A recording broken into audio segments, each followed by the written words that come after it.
गिबियावनो मीडिया नोंथां साफ्रोमखौबो जोंनि एक्स वर्कार बड'लेण्ड मुभमेन्ट एक्स वर्कार टिमनिफ्राय बरायनाय थाबाय।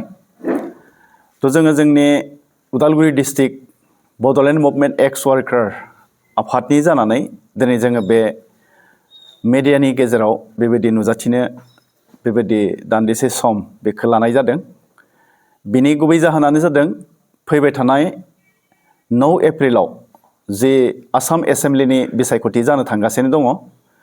बे इलेक्शननि सोमोन्दै जोंनि बड'लेण्ड मुभमेन्ट एक्स वर्कार आफादनि जानानै जोङो फंनैसो बेबायदि बिबुंथि होनो आरो लाखिनो थाखाय जों बे समखौ लानाय जादों।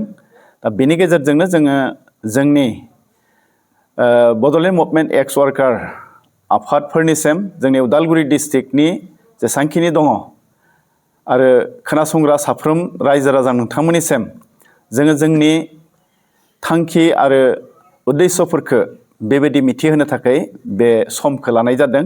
बेनि गेजेरजों जोङो बेखौनो मिथिहोनो इच्छा खालामदों जे फैबाय थानाय 9 एप्रिल खालि जे आसाम एसेम्ब्लिनि बेबायदि इलेक्शन जानो थांगासिनो दङ, बे इलेक्शननि समाव जोङो जोंनि उदालगुरि डिस्ट्रिक्ट बड'लेण्ड मुभमेन्ट एक्स वर्कार आफादनिफ्राय जोङो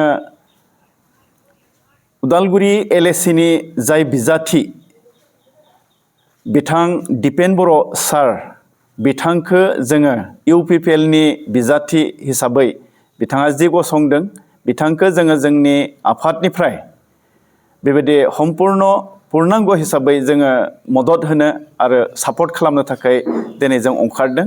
आरो बे जोंहा जोंनि आफादाव बेबायदि रायज्लायनायनि गेजेरजों बेखौ जोङो थिग खालामबाय। आरो जोंनि बड'लेण्ड मुभमेन्ट एक्स वर्कार आफादथिंनिफ्राय सेन्ट्रेल आफादनि आफादगिरि नेहाथारि बिथांमोननि बेबायदि कनसेन्ट बादिहै बा बिथोन बादिहै दिनै जोङो बे प्रेस मिटखौ नोंथांमोननि गेजेराव होनाय जादों जे जोङो थोंजोङैनो जोंनि उदालगुरि डिस्ट्रिक्टआव अन्तत प्राय 2000 बेबायदि जोंहा सोद्रोमा दङ। बे 2000 सोद्रोमाखौ लाफानानै आरो जोंनि बिटिआर ओनसोलाव गासै 10,000 बेबायदि सोद्रोमा दङ। बे गासैफोरखौबो लाफानानै दिनै जोङो जोंनि बड'लेण्ड मुभमेन्ट एक्स वर्कार आफादा थोंजोङैनो इउपिपिएलनि बिजाथि जायफोर दङ बिथांमोनखौनो जोङो बेबायदि मदद आरो हेफाजाब होगोन होननानै जोङो भट होगोन होननानै दिनै जोङो बेबायदिहै थांखि लानाय जादों। आरो बे थांखिफोरखौ लानानैनो दिनै जोङो बे मिडियानि गेजेरजों जों फोसावनाय जादों। मानोथो जोंहा गोबांथार बेबायदि उद्देश्य दङ बे इउपिपिएलखौ सापर्ट होनायनि।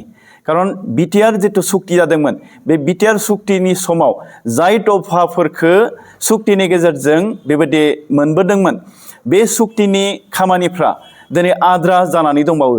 माखासेफ्रा जाबाय किन्तु माखासे आरो जानो गोनां दंबायो। दा बे सानजा पार्टनि जिथु समस्ति बेबायदि सोनो गोनां गामि सोनो गोनां बेफोर खामानिफ्राबो आरो आद्रा जानानै दङ। आरो बिभिन्न बेबायदिनो अनुष्ठानफोर प्रतिष्ठानफोर बेबायदि माखासे आरो जानो गोनां दंबायो। आरो बेबायदियैनो बेफोर गासैफोरखौ नोजोर बोनानै बेफोर गासैफोरखौ जोङो बेबायदि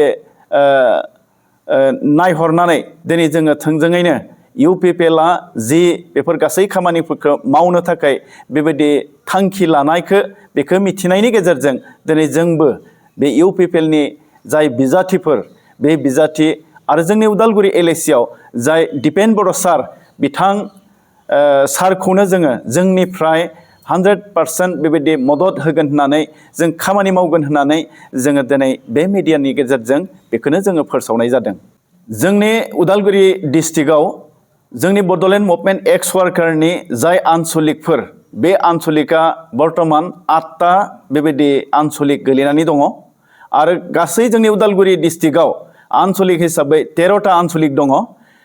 होमब्लाबो जोंनि उदालगुरियाव बेबायदि 8टा बेबायदि आनसलिकआ दायो बे दिपेन बर' सारनि थाखाय खामानि मावगोन बेखौ जों मिथिहोनाय जादों।